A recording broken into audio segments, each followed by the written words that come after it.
যে 15 বছর ধরে জেলে আছে ভুলে গেছে যে একটা আপেল খেতে কেমন লাগে। বন্দিনী প্রথম খণ্ডটা এবার এসেছে, ইনশাল্লাহ পরের বইমেলায় বন্দিনী দ্বিতীয় খণ্ড থাকবে। বই যখন দ্বিতীয় খণ্ড বার করব অনেক ডিটেইলিং থাকবে বইয়ে, যে প্রতিটা সিকোয়েন্সের ডিটেইলিং থাকবে। আমি বলবো যে যারা বের হয়ে এসেছে, যারা সুস্থভাবে জীবন কাটাতে চায়, সৎ পথে থাকতে চায়, তাদের এই সমাজের উচিত তাদেরকে ক্রিটিসাইজ না করে তাদেরকে বাঁচতে দেয়া, যাতে তারা আবার পুনরায় অপকর্মের দিকে না যেয়ে সামনের দিকে আগাতে পারে। যখন আমি কারাগারে ছিলাম এবং আমি যেসব অভিজ্ঞতার সম্মুখীন হয়েছি, that was very unusual for me. মানে এত অবাক আমার লাগতো। তারপর মানে যখন ধরেন এই বিশেষ করে মাদক ব্যবসায়ী মেয়েগুলাকে দেখতাম, অথবা কাওরান বাজারে রাস্তায় শুয়ে থাকে আর যে ছোট ছোট গাজার পুড়িয়া বিক্রি করে ওদেরকে দেখতাম, ওদের লাইফস্টাইল, কখনো কখনো তাদের সারা মুখ, মানে ওদেরকে দেখে আমার অবাক লাগতো যে মানে এতদিন কেন চোখে পড়ে নাই, এতদিন কেন চোখে পড়ে নাই। তা আমার মনে হয়েছে যে আমি ওদের লাইফস্টাইল বা ওদের জীবন কেন অপরাধের সাথে সম্পৃক্ত হয়েছে, আমার এটা দায়িত্ব যে আমি এই সমাজকে জানাবো। তাহলে হবে কি, একজনও যদি অপরাধ থেকে দূরে থাকে, সে যদি তার পরিবারকে দূরে রাখতে পারে, এটাও তো অনেক। তো আমি বের হয়ে ফেসবুকে যখন লেখা শুরু করেছি, তখন আমার ফ্রেন্ডস অ্যান্ড ফলোয়ার্সরা ওনারাই কিন্তু আমাকে প্রথম বলেছে যে বন্দিনী মলাট বন্দি হোক। ওনারা উৎসাহ দিয়েছে। তো এইবার আমি আমার বই যখন দ্বিতীয় খণ্ড বার করব অনেক ডিটেইলিং থাকবে বইয়ে, যে প্রতিটা সিকোয়েন্সের ডিটেইলিং থাকবে। আমি যে জ্ঞান, ওখান থেকে শিক্ষা, যে বোধ, যে উপলব্ধি নিয়ে এসেছি, সেইটা আমি মানুষের কল্যাণে কাজে লাগাবো। এটা আমার সামাজিক দায়বদ্ধতা।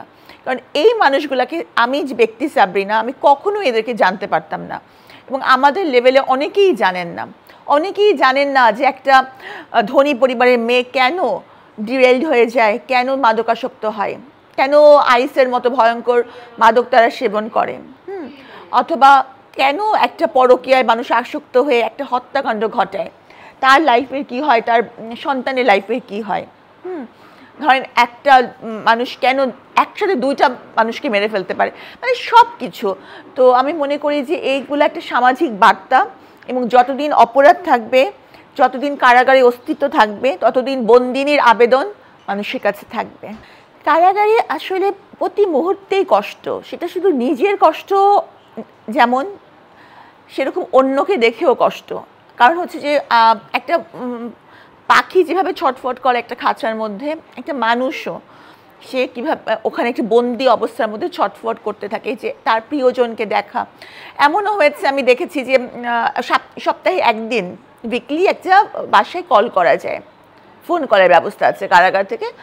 ফোন করে জেনেছে যে তার বাবা মারা গেছে, হঠাৎ করে জেনেছে, আর কিন্তু কোনো নাই। সে চিৎকার করে কাঁদছে, মাটিতে গড়াগড়ি করছে, ফোন হাত থেকে পড়ে গেল। সে মানে তারপরে যখন তার হুঁশ আসলো, এদিকে কিন্তু তার ফোনে সে 10 মিনিট পাবে, 10 মিনিট টাইম কিন্তু পার হয়ে গেছে। যখন সে জানতে চাইলো আমার বাবা কি কবর হয়েছে কিনা, বা কবে কবর দেওয়া হয়েছে, কোথায় কবর হয়েছে, কে ছিল, সেই খবরটা জানার কিন্তু তার কোনো উপায় নাই, কারণ ফোন সপ্তাহে একদিনই। তো পরে 1 সপ্তাহ পরে আবার সে জানতে পারলো বাকি তথ্য। এটা হয়তো আমি বললে মানুষ বুঝবে না।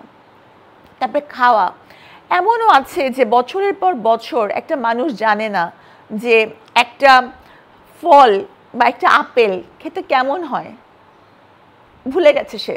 যে 15 বছর ধরে জেলে আছে ভুলে গেছে যে একটা আপেল খেতে কেমন লাগে, জানে না। তো ছোট্ট ছোট্ট শুনলে মনে হবে কি আর এমন কি হয় আপেল না খেলে, কিন্তু যখন নিজে প্রতিটা মুহূর্তে ফেস করে তখন বুঝে। যেমন ধরেন 7-8 বছর ধরে জেলে আছে, তার স্বামী বিয়ে করে ফেলছে, বাবা মা মারা গেছে, ভাইরা তার পরিচয় দিতে চায় না। সে হয়তো ভাইকে একদিন ফোনের ডিউতে ফোন করলো, ভাই ফোন রেখে দেয়, এই তুই আর ফোন করিস না, তোর পরিচয় দিতে পারি না। তাহলে এই সব কষ্ট মানে প্রতি পদে পদে। হ্যাঁ, তো আমি এটা যতই বয়ান করব, এটা বয়ান শেষ হবে না। এবং যারা বাইরে থেকে দেখে শোনে, তারা ভাবে ঠিক আছে সে তো অপরাধ করেছে, এগুলো তার প্রাপ্য। কিন্তু অপরাধের শাস্তি হয়ে যাওয়ার পরেও, বের হয়ে যাওয়ার পরেও কিন্তু তার শাস্তি শেষ হয় না। সমাজের চোখে সে চিরকাল অপরাধী থেকে যায়। আমি আমার নিজেকে দিয়ে জানি, আমি আমার সাজা কেটে বের হয়েছি 3 বছর। তারপরেও মানুষ যখন আমার পোস্টে দেখা যায় যে যারা সবাই না, যারা মানে সমালোচক, তারা পিছন দিকে আপনি কি করেছিলেন, মানে এরকম, মানে পিছন দিকে আমি যা করেছি আমি তো সেটা ভোগ করে এসেছি, আপনারা কি করছেন, তাই না? তো আমি বলবো যে যারা বের হয়ে এসেছে, যারা সুস্থভাবে জীবন কাটাতে চায়, সৎ পথে থাকতে চায়, তাদের এই সমাজের উচিত তাদেরকে ক্রিটিসাইজ না করে তাদেরকে বাঁচতে দেয়া, যাতে তারা আবার পুনরায় অপকর্মের দিকে না যেয়ে সামনের দিকে আগাতে পারে। কারণ আল্লাহ কিন্তু আমাদের সামনে চোখ দিয়েছে, পিছনে দেননি। আসলে আমার প্রতি মুহূর্তেই কষ্টের মুহূর্ত আমি বলবো। প্রতি মুহূর্তে, প্রথমে যখন আমি কারাগারে গেছি আমি তো প্রথমে তো একদম বোধ শক্তিহীন হয়ে পড়েছি যে আমার সাথে এটা কী ঘটলো। তারপরে আমার মা অসুস্থ হয়ে আইসিইউতে ভর্তি ছিলেন। তো আমি যখন খবর পেলাম, আমি বুঝতে পারছি না যে আমার মা কি বেঁচে আছেন নাকি আমার মা বেঁচে নাই। মানে আমার জায়নামাজে পড়ে কাঁদা ছাড়া কোনো, এই খবরটাও আমি কিন্তু জানতে পারছি না, জাস্ট পরের সপ্তাহের জন্য অপেক্ষা। এগুলো তো একটা বড় বড় কষ্ট ছিল। এছাড়া যখন কয়েদি ওয়ার্ডে গেছি, তখন কয়েদি ওয়ার্ডে প্রথমে এক টয়লেটের সামনে থাকতে হয়েছে, তখনও খুব কষ্ট হয়েছে। মানে সব মিলিয়ে এটা আসলে বলে বোঝানো যাবে না। ঈদের দিনগুলোতে পরিবারকে ছাড়া ঈদ,